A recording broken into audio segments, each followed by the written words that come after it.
हरे कृष्णा। आज की इस वीडियो में हम आपको सुनाएंगे कार्तिक मास की कथा का अध्याय 7, जिसे कार्तिक मास या दामोदर मास में सुनने से भगवान श्री कृष्ण और श्रीमती राधा रानी की विशेष कृपा प्राप्त होती है और जीवन में सुख समृद्धि आती है।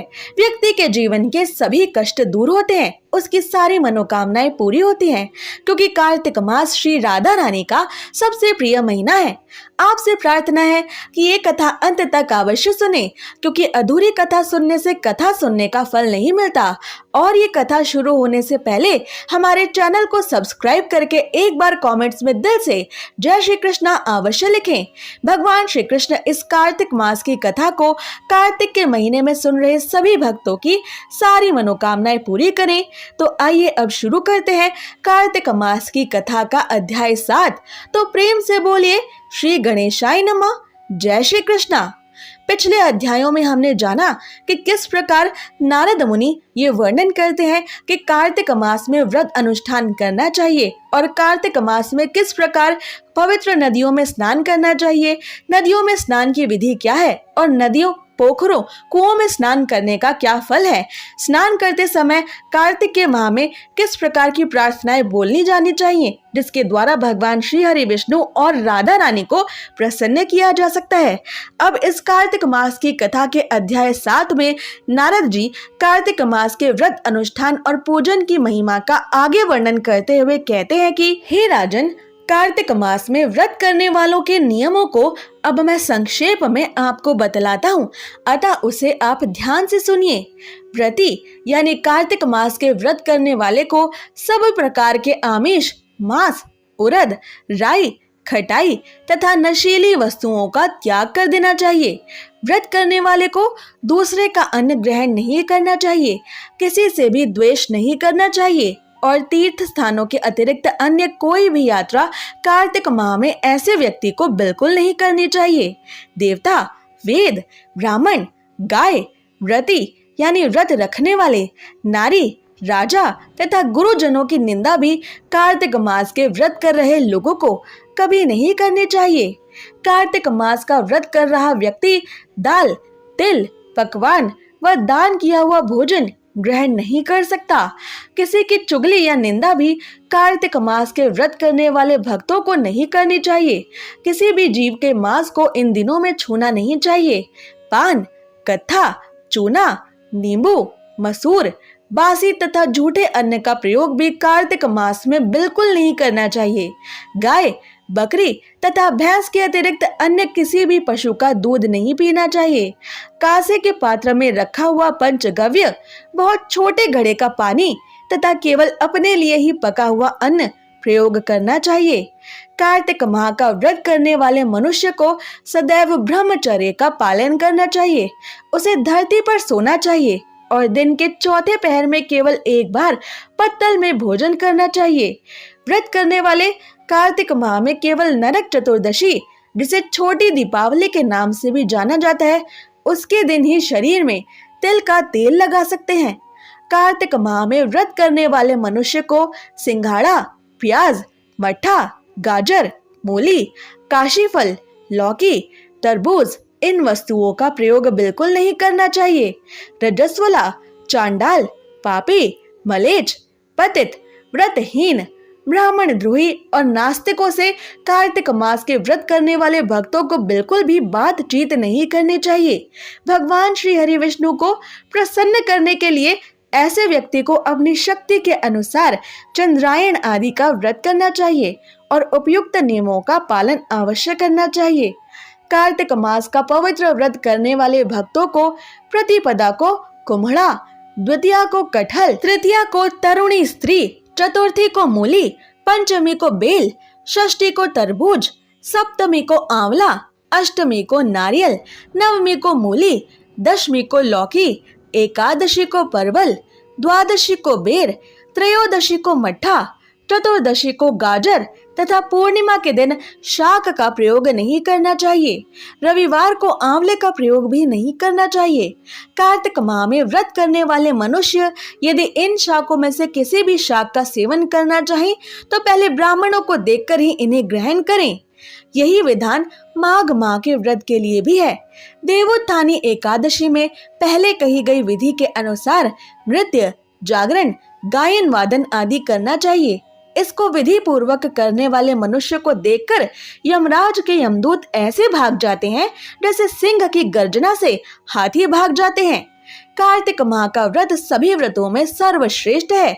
इसके अतिरिक्त जितने भी व्रत यज्ञ हैं, वो हजारों की संख्या में किए जाने पर भी इसकी तुलना नहीं कर सकते, क्योंकि यज्ञ करने वाले मनुष्य को सीधा वैकुंठ की प्राप्ति होती है।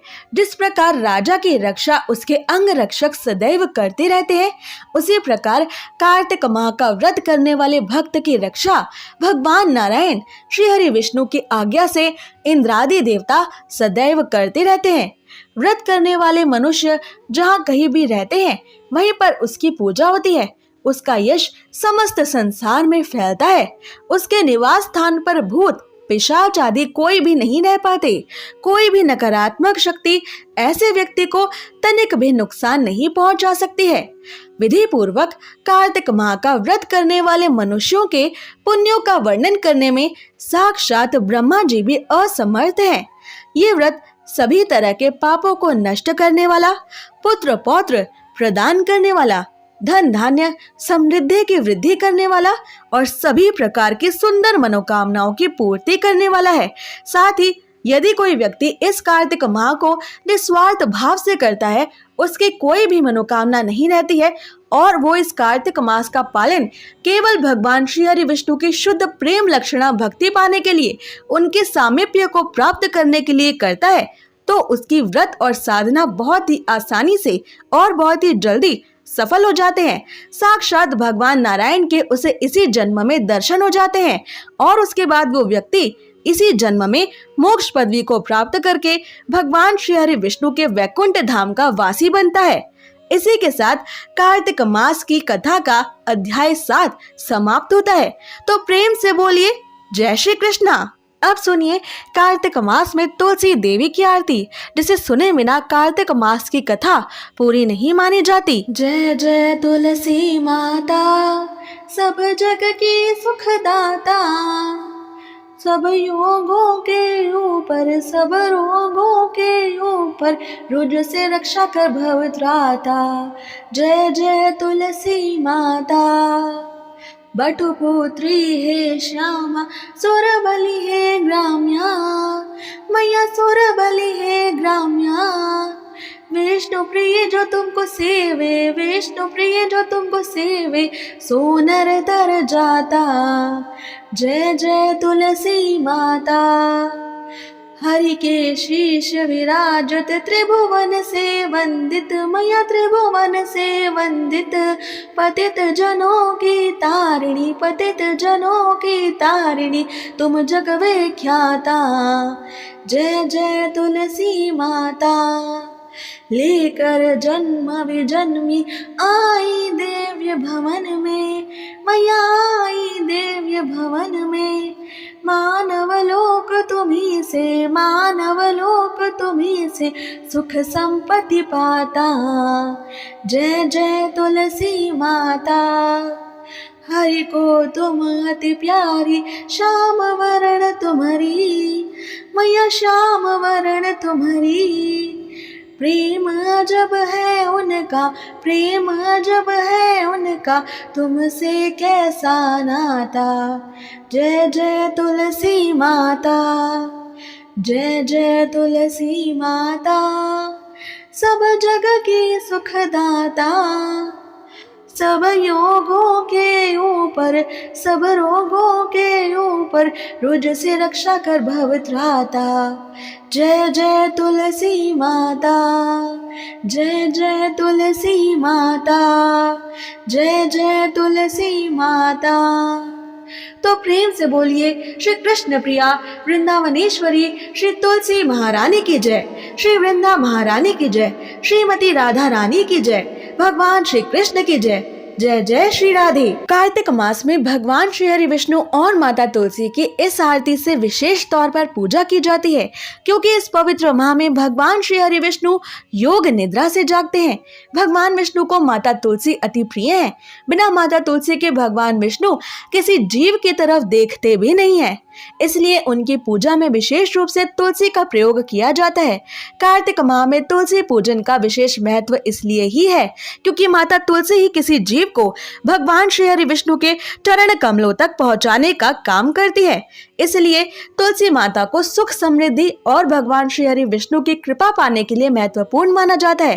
कार्तिक माह में हर दिन तुलसी माता की पूजा करने वाला, दीपदान करने वाला और परिक्रमा करने वाला मनुष्य भगवान विष्णु, माता लक्ष्मी और देवी तुलसी की असीम कृपा का पात्र बनता है। अगर आपको ये कथा पसंद आई तो ऐसे ही कथाओं को प्रतिदिन सुनने के लिए हमारे चैनल को सब्सक्राइब करें।